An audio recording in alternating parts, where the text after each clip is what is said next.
So, yun, balayage tayo. So, box na yung ginagamit na ito, red. Opo. So, yung gusto mo namang kulay, halos ganito lang naman siya. So, Tapos may magkikreate lang konting tayo ng highlight. blend.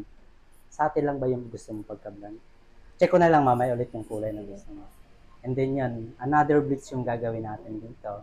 So, mapapansin mo, dry na yung ends. So, gagawan ko na lang siya ng paraan para mabalayage.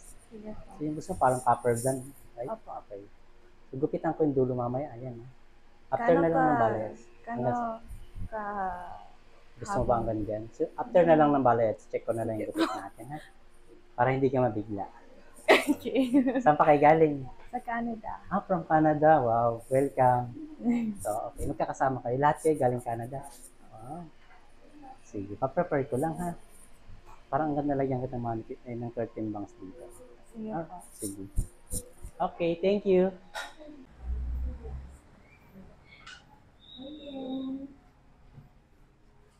Wow. Ganda. Yan. Kumusta? Same lang ng kulay na pinakita mo. Di ba medyo mas bright lang siya? Opo. Kasi hindi mo na kinaya. Pero kung medyo kahit mga 3 minutes, kaya. Yun. Gusto ko. Mm. Ganda.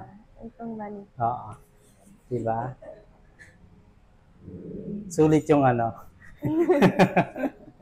Yung pagtitiis. Yan. Kuna ko ng video yung likod, ha? Thank you so much.